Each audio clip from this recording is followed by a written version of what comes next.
¿verdad? En mi casa vacilamos porque cuando ya a mí se me está pasando un poco la mano, no que me como, que me hizo engordar, ¿verdad? Y entonces mi papá me dice, está muy bonito, ¿verdad? Y ya yo sé a qué se refiere, ¿verdad? Por dónde va el asunto. Y entonces mi hermana también, ahora cuando ella ve que estoy subiendo un poquillo de peso, me dice, qué bonito que está. Y bueno, en estos días estuve un poquito más bonito que de costumbre, ¿verdad? Y entonces estuve caminando. Y un día de esos fui a caminar de noche y yo decía, qué feo en la noche, qué tenebrosa en la oscuridad. Estaba caminando en un lugar ahí en la Suiza que hay muy pocas casas, y entonces hay mucho trayecto ahí sin nada de luz. Y yo llegué ya a un punto en el que de verdad estaba muy oscuro. Para los que conocen ahí la Suiza, por un lado de la Casa Roja, y la lamparita que llevaba alumbra casi que solo donde uno va a dar el paso. Y entonces yo comencé a sentir como miedillo, ¿verdad? Y algo sonaba por ahí en el monte, y entonces yo dije, no, aquí me devuelvo, ¿verdad? Y es que al no ver, al no saber qué hay, uno se siente indefenso, no sabe qué va a pasar. Y así es la vida sin Cristo. Por eso Él dice que Él es nuestra luz, Él es la luz del mundo. Porque sin Él estamos en tinieblas. Es lo contrario, es esa oscuridad.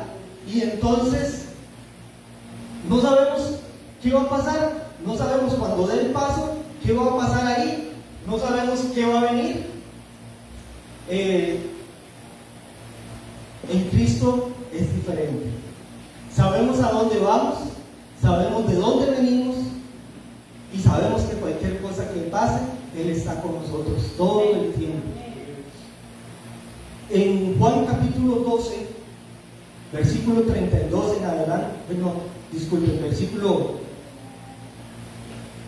20 en adelante, en algún momento Él habla acerca de que Él es la luz. Pero aquí nos enseña también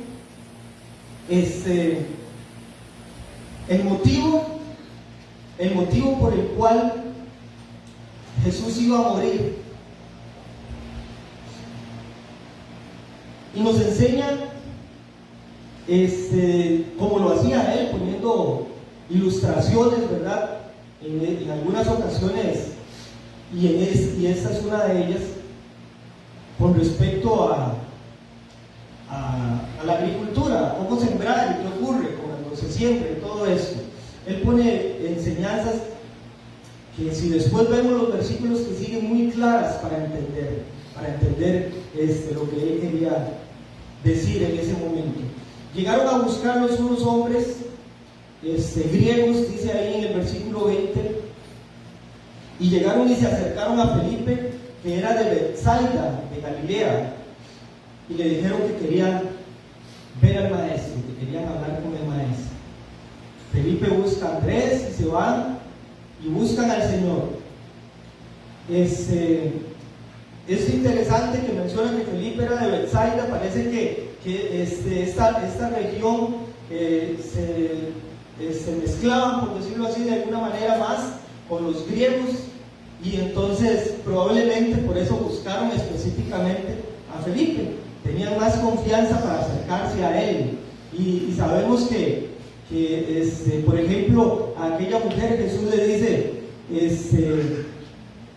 cuando le dice que la mujer le dice que incluso los perrillos comen de las migajas, porque no era judía y Jesús no le iba a hacer el milagro aún. Entonces había como cierto cuidado para que simplemente llegar donde el maestro, acercarse a él, sino que entonces buscan a Felipe, Andrés, y Jesús se acerca, los escucha, y me parece interesante lo que dice.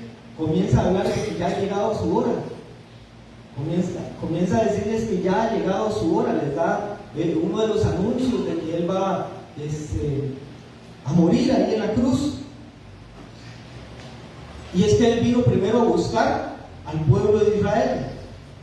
Pero ya los griegos Los que no eran del pueblo de Israel se estaban acercando a Él.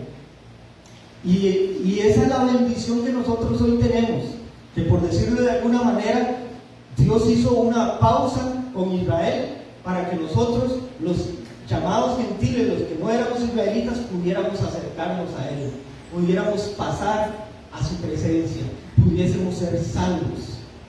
Y aquí en estos versículos, si yo le pregunto a cualquiera de ustedes, yo sé que cualquiera de ustedes saben por qué Jesús murió en la cruz, ¿cierto? Pero Jesús aquí nos da una enseñanza del por qué. En el versículo 24, y antes de leerlo, vamos a orar. Padre, en el nombre de Jesús, gracias porque en tu misericordia nos has sostenido hasta hoy, nos has provisto, Señor, para todas nuestras necesidades. Una de nuestras necesidades es tu presencia. Te necesitamos a ti, oh Dios. Necesitamos el alimento espiritual que es tu palabra. Y en esta hora oramos para que sea tu Espíritu Santo enseñándonos, para que sea tu Espíritu Santo hablando a nuestro espíritu y trayendo revelación. Sabemos que tu palabra no vuelve vacía, sino que hace aquello para lo que fue enviada. Así es. Háblanos hoy a cada corazón, a cada hombre y mujer reunido en este lugar. También, Señor mi Dios, a los que nos escuchen por las redes sociales. Háblales, Señor. Que sea tu Espíritu Santo llevando la palabra con poder, porque sabemos que tu palabra tiene poder, porque sabemos que el Espíritu Santo es poderoso para hacer la obra en cada uno de nosotros. Gloria y honra damos a ti, Señor mi Dios.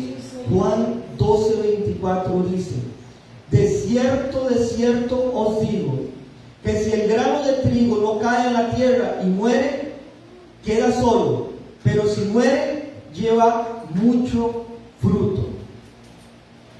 Interesante, ¿verdad? Él está hablando de su muerte. Dice en el versículo anterior: ha llegado la hora para que el Hijo del Hombre sea glorificado. Y dice que si el grano de trigo no cae en la tierra y muere, queda solo. O sea, si usted se lo deja en la mano, queda solo. Si usted se deja esa semillita ahí, no pasa nada. Pero dice, pero si muere, ¿qué dice? Lleva mucho fruto. Ese era el propósito de Jesús. Ese era el motivo por el cual Él moría, para llevar mucho fruto. Es más, vea el versículo 32. Dice: y yo, hablando Jesús, si fuera levantado de la tierra, a todos atraeré a mí. Qué precioso esto, qué precioso eso, porque Él quiere llevar mucho fruto, por eso la semilla tenía que morir. Y dice: si yo fuera levantado, y está hablando de la forma en la que iba a morir, los atraeré a mí. ¿Por qué esto es tan maravilloso? Porque está hablando de usted y está hablando de mí. Él nos quería atraer a Él con esto, y que nosotros podamos ser salvos. Ese es el motivo por el cual Jesús iba a la cruz, para llevar mucho fruto. Y usted es el fruto de la muerte de Cristo. Nosotros somos el fruto de la muerte de Cristo. Él nos atrajo a Él, no nosotros. Nosotros no corríamos hacia Él, nosotros nos apartábamos de Él cada vez más. Pero Él con su muerte nos atrae, nos atrajo. Él dice que Él vino a buscar lo que se había perdido. Él vino a buscar, no nosotros a Él. Nosotros no lo andábamos buscando. ¿Saben? Sí, a veces hay personas que parecen que sí andan buscando. A veces hay personas que parece que están queriendo cambiar sus vidas y buscando al Señor. Se acercan a una iglesia, se acercan a alguien que saben que conocen al Señor, y parece que lo está buscando. Eso es lo que parece. Pero en realidad, Dios es el que lo está atrayendo a Él. No es Él el que se está acercando a Dios, porque nosotros, por naturaleza, tenemos un corazón pecaminoso, un corazón que es de continuo hacia el mal. Mas Él, en su misericordia, en su inmenso amor, nos atrae. Y aún nos sigue atrayendo después de haber conocido a Cristo. Porque nos sostiene. Si nosotros conocíamos a Cristo y aún dependiese de nuestra fuerza, no podríamos sostenernos. Nos apartaríamos de Él. Mas Él nos sostiene cada día. Él tiene misericordia de nosotros cada día. Y Jesús muestra que ese es el propósito por el cual Él había venido. Dice que ya llegó la hora de que el Hijo de Dios sea glorificado, que el Hijo del Hombre sea glorificado, como dice aquí.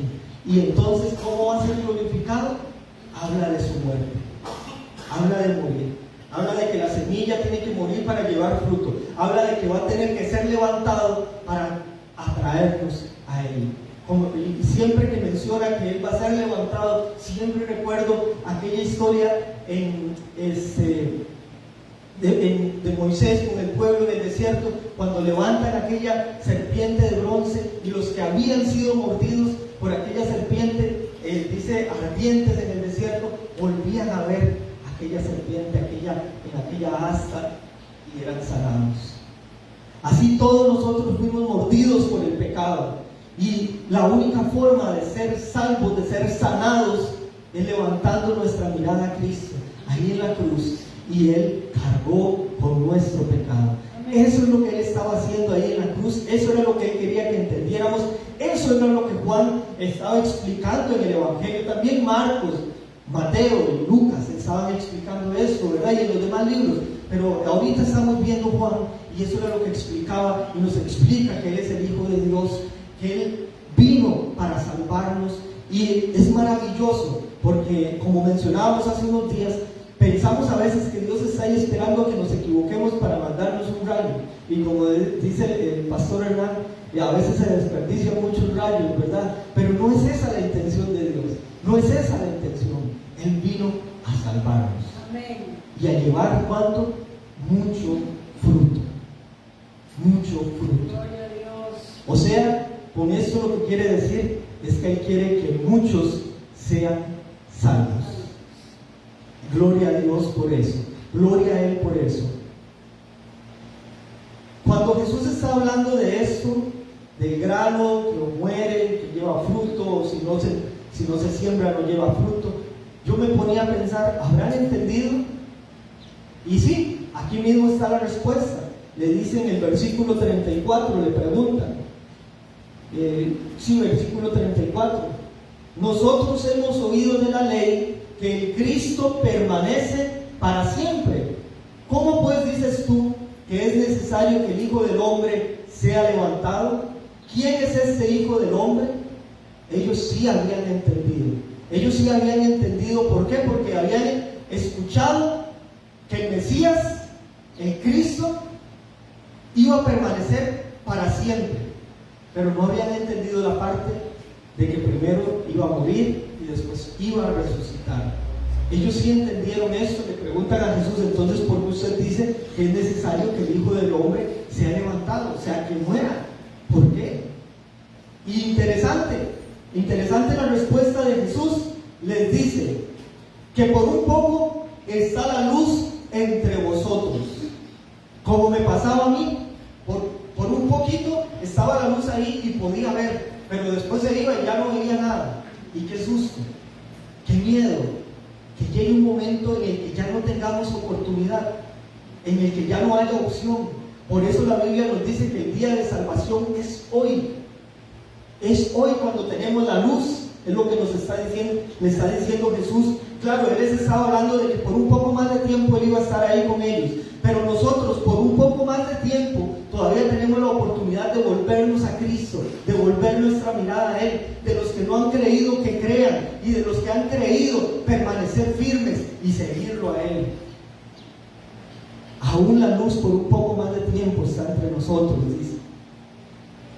Y les dice, entre tanto que tienen la luz, para que no sorprendan las tinieblas, porque el que anda en tinieblas no sabe a dónde va. Entre tanto que tenéis la luz, dice, creed en la luz, para que seáis hijos de luz. Y aquí quiero detenerme un poco más. Jesús comienza a motivar a la gente a que crea en la luz, que es lo mismo que nos manda a hacer a nosotros como cristianos, a que crean en Cristo, a que crean en la luz. Él es la luz del mundo, eso es lo mismo que nos manda a hacer. Y Jesús comienza a decirle: crean en la luz para que seáis hijos de luz, para que tengan salvación, para que sepan por dónde andan, para que sepan a dónde van, para que dejen de andar en tinieblas. Es lo que está diciendo con todos estos versículos, con todas estas palabras ahí tan maravillosas. Él nos motiva a que crean, y esa es la motivación a nosotros también, y a los que no han creído en Él. Ese es lo que el Señor quiere. Él no vino a condenar al mundo, Él vino para que el mundo sea salvo, y sea salvo por Él. En Primera de Juan, estamos en Juan, busque ahí Primera de Juan, capítulo 2, versículo 6.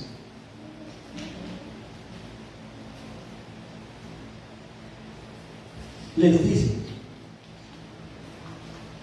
el que dice que permanece en Él debe andar como Él anduvo. Quería mencionar esto aquí, porque el que no ha creído en la luz va a andar en tinieblas, no va a saber por dónde va, no va a saber lo que hace. Pero el que ha creído tiene que andar como Él anduvo, porque Él es la luz, Él hizo lo correcto y debemos andar los que hemos creído como Él anduvo. Algunas veces, y esto lo vamos a ver ya casi más adelante, hay personas que dicen que creen, y a veces uno pone un poquito, ¿verdad?, en duda esto. En el versículo 37, ahí en Juan 12, versículo 37, debía haberles dicho que no perdieran Juan 12, dice: pero a pesar de que había hecho tantas señales delante de ellos, no creían en Él, para que se cumpliese la palabra del profeta Isaías, que dijo: Señor, ¿quién ha creído a nuestro anuncio? ¿Y a quién se ha revelado el brazo del Señor? Por esto no podían creer, porque también dijo Isaías: cegó los ojos de ellos y endureció su corazón, para que no vean con los ojos y entiendan con el corazón y se conviertan y yo los sane. Vamos a hacer un recordatorio en eso, porque antes habíamos hablado acerca de las señales. Jesús hizo muchas señales para los judíos, para que creyeran. Ese era el motivo de las señales. Lo habíamos visto en mensajes atrás acerca de Juan. El motivo de las señales, de los milagros, era para que la gente creyera. Pero dice que aún habiendo visto todas las señales, tantas señales, le pedían señales: haz señal para que creamos que tú eres el Mesías. Y ya estaban hechas las señales, todo se estaba cumpliendo, y Él había hecho las señales de las que se hablaba en la palabra. Pero aún así, muchos no creían. Aún escuchando el Evangelio, y aunque se les explique, y aunque se les sea claro por completo, hay muchos que no quieren creer. Aunque todas las evidencias estén puestas delante de sus ojos acerca de que Dios existe, hay muchos que todavía dicen: prefiero ser ateo. Aunque se les dé, y eso lo mencionaba ayer y hace unos días con mi esposa, aunque se les dé toda la evidencia y toda la explicación de que la palabra, de que la Biblia es la palabra de Dios, muchos no quieren creer. Aún viendo, aquellos hombres no creyeron. Aún entendiendo, muchos. Una vez me pasó, y no sé si lo he comentado aquí, que hablaba con una persona y le explicaba y él refutaba y yo le volvía a decir, y llegó un punto en el que hizo una pausa y como ya me había pasado antes, yo dije: ya el Señor ya me está cocinando a esto.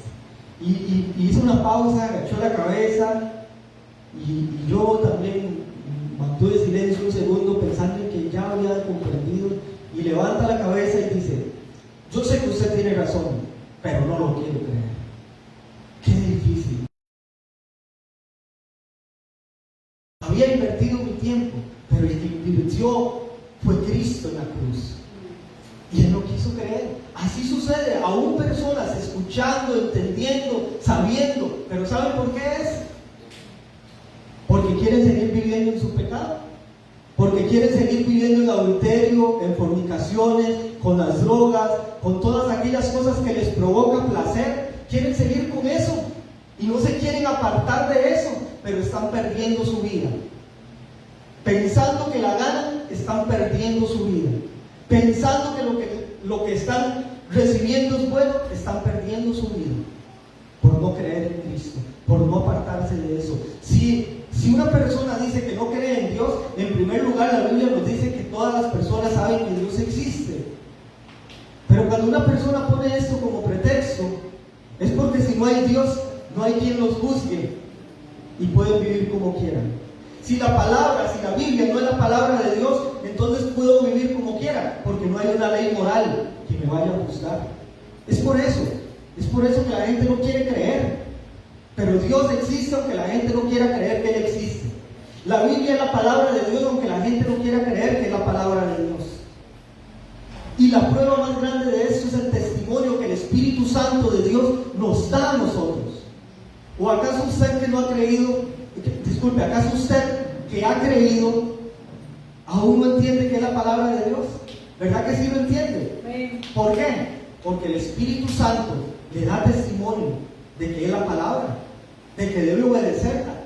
Usted se alimenta, de hecho hace un rato lo mencionaba con el hermano, que a veces llegamos cansados del trabajo y nos sentamos casi a la fuerza a leer la Biblia y a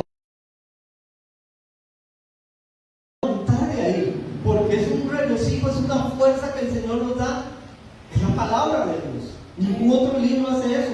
He leído otros libros, sí, y ningún otro libro hace eso. De hecho hay libros que yo termino de leerlos y yo ni los vuelvo a ver. Algunos hasta se me han olvidado qué decían. Pero este libro, todos los días quiero volverlo a ver. Todos los días quiero sentarme. Todos los días quiero estar con el Señor.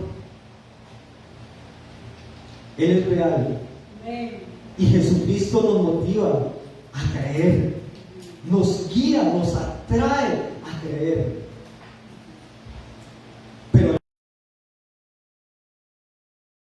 otro grupo de gente que me llamó la atención también aquí, en el versículo 43, versículo 43 dice, vamos a ver un poquito desde antes para entrar en contexto, el 42, con todo eso, aún de los gobernantes, con todo eso se refiere a los que aún no habían creído, aún de los gobernantes, muchos, ¿qué dice? Creyeron en Él. ¿Cuántos? Muchos creyeron en Él. Pero escuche esto. Pero a causa de los fariseos no lo confesaban, pero para no ser expulsados de la sinagoga. ¿Por qué? Amaban más la gloria de los hombres que la gloria de Dios. Escuchando y entendiendo, no quieren creer. Pero hay otros que dicen, sí, tiene razón, creo, pero siguen viviendo en su pecado.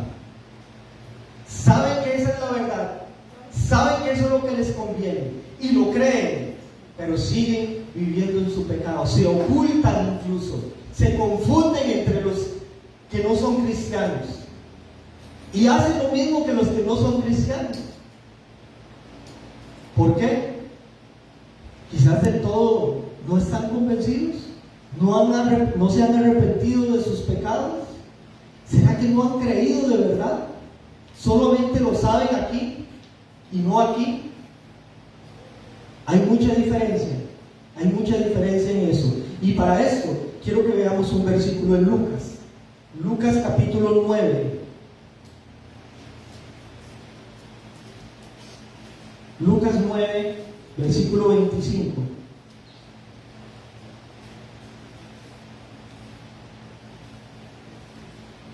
$26. Lucas 9:26. David, usted sería tan amable de leer. Porque se avergüenza de mí y de mis palabras, de este se avergonzará el Hijo del Hombre cuando venga en su gloria, y del Padre y de los santos ángeles. Qué duro esto, ¿verdad? Qué duro esto. Hay personas que han creído pero se ocultan, están escondidos. E incluso hay algunos que están en la iglesia, están en iglesias, están en congregaciones, van a un templo, a un edificio, como quieran mencionarlo. Están ahí, pero fuera de aquí, nadie sabe que son cristianos. Fuera de aquí, nunca le han hablado a nadie del Señor. Fuera de aquí, no dan testimonio de ser cristianos. Porque se avergüenzan, porque tienen miedo de que después se burlen de ellos, de que los hagan a un lado. Pero yo prefiero que me hagan a un lado en el mundo y no que el Señor un día se avergüence de mí. Yo prefiero que en mi trabajo me hagan a un lado y no que el Señor un día me haga a mí a un lado. Eso es, eternamente sería. En cambio, en el trabajo o me consigo otro, o el Señor se encarga de mí y me sustenta, porque es su promesa. Pero aquí dice, y no lo digo yo, como le decía ayer a los jóvenes en un versículo, no es que yo me lo esté inventando, porque el que se avergonzare de mí y de mis palabras, de este se avergonzará el Hijo del Hombre cuando venga en su gloria y en la del Padre y de los santos ángeles. Esa palabra es muy fuerte. Habían entonces tres tipos de personas: los que creyeron, los que no creyeron y los que creen pero viven como que si no hubiesen creído, según lo que vemos en este texto. Guárdese eso ahí en su corazón, como hacía María, ¿verdad? Dice juicio. Cierto que hay un día del juicio, todos lo sabemos, ¿verdad? Que como está escrito, que todos los hombres mueran una sola vez y después el juicio. Y ahí hay un juicio para los que han creído y el gran trono blanco. Los que hemos creído vamos a ser galardonados por lo que hayamos hecho, pero hay algunos que van a salir avergonzados porque sus obras se van a quemar, porque eran de paja, de heno, de madera. Sin embargo, yo quiero que usted vea algo en el versículo 47. Dice, Carla, ¿qué dice el versículo 47? ¿Sí? Al que oye mis palabras y no las guarda, yo no le juzgo, porque no he venido a juzgar al mundo, sino a salvar al mundo. Carla leyó Juan 12, 47 y dice que Él no vino a juzgar al mundo, sino a salvar al mundo. Ese era el propósito de Jesús. ¿Recuerdan? El grano de trigo, si cae en tierra, va a llevar mucho fruto. Eso era lo que Jesús quería. Jesús lo que quería no era juzgarnos para condenarnos. Él quiere salvarnos. Vino a salvarnos. Ese es el propósito de Jesús. Eso es lo que Dios quiere. Que los hombres procedan al arrepentimiento para salvarnos. Ese es el propósito de Dios. Pero es justo. Él es justo. Y porque Él es justo, los que creen pasan a vida eterna, pero los que no creen van a ser juzgados severamente también por sus obras. Dice Juan 3, 17, sé que es versículo muy conocido, al menos el 16 es muy conocido. No pierda el 12, ¿sí? Juan 12, siempre vamos a volver ahí. Juan 3, 17 dice: porque no envió Dios a su Hijo al mundo para condenar al mundo, sino para que el mundo sea salvo por Él. Ese es el propósito de Dios, que el mundo sea salvo por Él. Y este versículo, Juan 3:16, bellísimo, no pierde su poder porque muchos lo conozcan, sino más bien es más poderoso. Dios nos amó tanto que envió a su Hijo unigénito. Y esto para salvarnos, no para condenarnos. Entonces es por eso que Jesús insta a la gente, motiva a la gente a que crean en la luz mientras está la luz con ellos, mientras está la oportunidad, crean en la luz. Ese es lo que Jesús les menciona, eso es lo que los discípulos predicaban que creyeran en Jesús. Cuando Pedro predica, algunos hombres se levantan: hermanos, ¿qué hacemos? Y la respuesta de Pedro es: crea en el Señor Jesús. Crea en el Señor Jesús. Eso es lo que el Señor quiere. Eso es lo que Dios quiere. No quiere que nadie se pierda. Eso no es lo que Dios quiere. Pero algunos, continuamos con el punto porque es el mismo tema, algunos lo rechazan. Lo vemos ahí en el versículo 48, seguido Juan 12, versículo 48. El que me rechaza y no recibe mis palabras, tiene quien le juzgue. La palabra que le he hablado, ella le juzgará en el día postrero. Nadie va a poder decir: es que yo nunca escuché eso. Porque incluso la creación da testimonio acerca de Dios. La palabra misma un día será la que los juzgue, a los que no han creído, a los que lo han rechazado. Dice: porque yo no he hablado por mi propia cuenta. El Padre que me envió, Él me dio mandamiento de lo que... Bueno, y antes de pasar a incluso en Juan 3:18, en donde estábamos hace un rato, vimos el 3:17, el 3:18 nos dice: el que en Él cree no es condenado, pero el que no cree ya ha sido condenado porque no ha creído en el nombre del unigénito Hijo de Dios. Aquellos que lo rechazan ya han sido condenados. No por causa de Dios, sino por causa de que ellos no quisieron creer. Dios hizo lo que tenía que hacer. Dios vino a salvarnos y la decisión está en sus manos. Pero yo quiero que nos pongamos a pensar un momento en esto. Sé que los que estamos aquí hemos creído. Sé que Jesús vino a eso, a salvarnos. Esa semilla que murió y germinó está dando su fruto aún. El que rechaza al Señor está rechazando a Dios, que es la única fuente de salvación. En los versículos siguientes Jesús aclara que Él y el Padre son uno mismo. Yo no he hablado por mi propia cuenta. El Padre que me envió, Él me dio mandamiento de lo que he de decir y de lo que he de hablar. Y sé que su mandamiento es vida eterna. Así pues, lo que yo hablo, lo hablo como el Padre me lo ha dicho, porque ellos son uno mismo. Porque estuvimos bastante ahí en Juan capítulo 10. Jesús les dijo: el Padre y yo uno somos, y por eso lo querían matar. Cuando está hablando olvidé cuál de sus discípulos era, creo que por aquí lo anoté, no, pero creo que era con Felipe. Cuando le dice: muéstranos al Padre, y él le dice: hace tanto tiempo que estoy con vosotros y aún no me conoces. Y continúa hablándoles porque les está dando a entender que Él y el Padre uno son. Si el que le ha visto a Él, el que me ha visto a mí, ha visto al Padre, les dice. Son uno solo.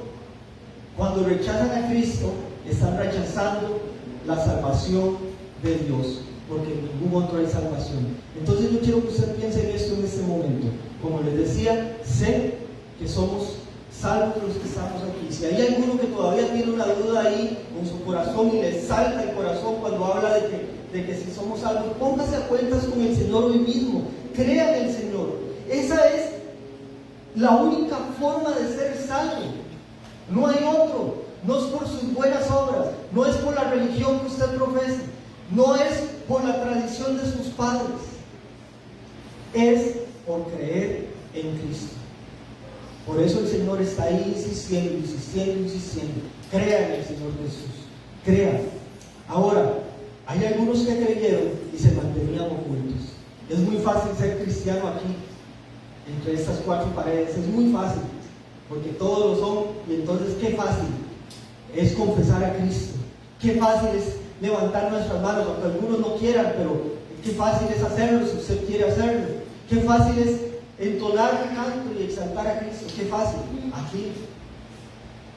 Pero confesar a Cristo en nuestros trabajos es diferente. Confesar a Cristo en nuestro barrio es diferente. Confesar a Cristo en nuestra familia es diferente. Hay personas que se ocultaban por miedo a los fariseos, porque no querían que los expulsaran de la sinagoga, porque no querían tener problemas en la comunidad. ¿Es usted de esos que le tienen miedo al fariseo? ¿Es usted de esos que le tienen miedo de que lo expulsen de la sinagoga? ¿Me entiende a lo que me estoy refiriendo? Que le da temor de que lo hagan a un lado en su barrio, de que lo señalen, de que lo vean feo, de que ya no hablen con usted. Recuerde que el que se avergüenza del Señor, dice el Señor, que Él se avergonzará de él en el día del juicio, cuando Él venga con el Padre en su gloria, con la gloria de los ángeles. Y eso no es lo que usted quiere. Eso no es lo que a usted le conviene. Entonces, hermanos, ciertamente, cada uno de nosotros tenemos una función dentro de la iglesia. Leas el libro de Hechos. Vea cómo la iglesia trabajaba. ¿Cómo trabajaba? Unánime, juntos. No seamos de los que se esconden. No seamos de los que se esconden. Hay un rótulo ahí afuera que revela que nosotros no somos de los que se esconden, porque en este lugar exaltamos a Jesucristo. Pero en cada lugar donde usted esté, exalte a Jesucristo. En cada lugar donde usted esté, dele gloria a Él, y que sepan que usted estuvo con Él, como pasaba con los apóstoles. Que sepan que usted estuvo con el Señor allí en la mañana conversando, y que también Él le estuvo hablando. Hay tres opciones, según lo que hoy vimos: creer, no creer o vivir escondido. No viva escondido. Salgamos. Como iglesia necesitamos estar unidos orando. Y en estos días, no sé, la pastora no me ha dado permiso, pero creo que no hay problema en que mencione que en estos días nos vamos a reunir como hombres, como grupo de mujeres, como grupo de jóvenes, para orar. Hermanos, no se esconda. Busque la presencia del Señor. Sea parte de esto. Busquemos al Señor en oración. Pero eso solamente va a ser si usted quiere. Curiosamente, el Señor no obligaba a nadie. Les daba la palabra, hacían los milagros, todo estaba ahí para que creyeran. Todo está aquí para que usted crea. ¿Qué va a hacer usted? ¿Va a creer y se va a esconder? ¿O va a creer verdaderamente en el Señor? Ya es tiempo de que como iglesia nos levantemos y digamos: creo en ti, Señor. Creo en ti. Y el que cree va a andar como Él anduvo. Y no se preocupe si usted quizás dice: es que es tan difícil, es que lo he intentado otras veces y he caído. No se preocupe, porque Él es el que hace la obra en cada uno de nosotros. Usted lo que tiene que hacer es disponer su corazón. Yo creo en ti, Señor, y en lo que harás en mí. ¿Usted cree en el Señor? Si usted se lo dice al Señor. De estos tres grupos de personas, yo quiero ser el que cree y el que te sigue a ti, Señor. Póngase de pie. Póngase de pie y dígale al Señor: yo creo en ti, Señor. Te damos gloria a ti, Señor. Vamos, adórele al Señor y dígale a usted al Señor: quiero levantar a ti mis manos, maravilloso Jesús, milagroso Señor. Vamos, levante sus manos al Señor. Dígale que necesitamos su presencia. Dígale que usted cree en Él. Entender tu poder.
Creemos en ti, que lo harás en mí.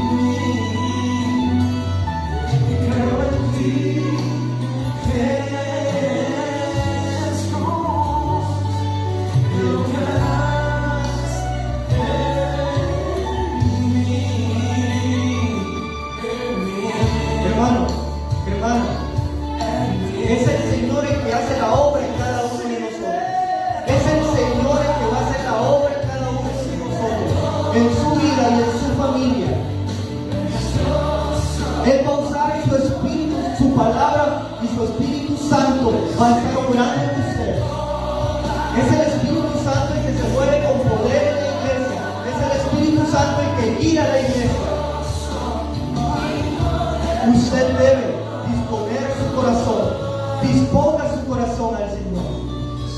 Creemos en ti, Señor. Hoy esa iglesia se ha levantado delante de ti y hemos confesado con nuestra boca. Creemos en ti, Señor. Tú eres nuestro Señor y nuestro Salvador. Y creemos en la obra que tú vas a hacer. Creemos en lo que tú harás en medio de este pueblo. Alzaremos nuestros ojos a los montes. ¿Y de dónde vendrá nuestro socorro? Nuestro socorro viene del Señor, que hizo los cielos y la tierra. Jesús. Adórele a Dios. Exalte al Señor. Recibe toda la gloria, Señor Jesús. Recibe toda la honra, Señor. Tú eres digno. Tú eres santo. Adórele, no se canse. Dígale que usted cree, que usted decide hoy creer. Póngase a cuentas con Él. Si es que ha pecado contra el Señor, que todo lo hemos hecho. Señor nuestro Dios, contra ti hemos pecado, contra ti he pecado. Ten misericordia de nuestras vidas. Perdónanos, perdónanos. Hoy creemos en ti. Hoy creemos en ti. Maravilloso Señor. Maravilloso Señor. Hermanos, solamente hay un camino para nosotros y es Jesucristo. A Él correrá el justo, dice Proverbios. Ahora muchos conocen esto por un canto.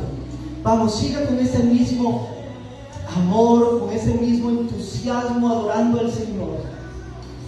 Solamente hay un camino para cada uno de nosotros y es seguir al Señor, es volvernos al Señor. ¿Tiene usted alguna dificultad? ¿Tiene usted algún problema? Vaya al Señor. Él es nuestra torre fuerte. Está quieto y conoce dos claves. Adore al Señor, hermano. Adore al Señor. Hermanos, yo con el mensaje aquí concluyo. Pero el Señor es digno de la alabanza y la adoración. Su palabra no vuelve vacía. Él es el que hace la obra en medio de su pueblo. Él es el que hace la obra en cada uno de nosotros. Exalte el nombre del Señor. Exalte el nombre del Señor. Adórele. Glorifique el nombre de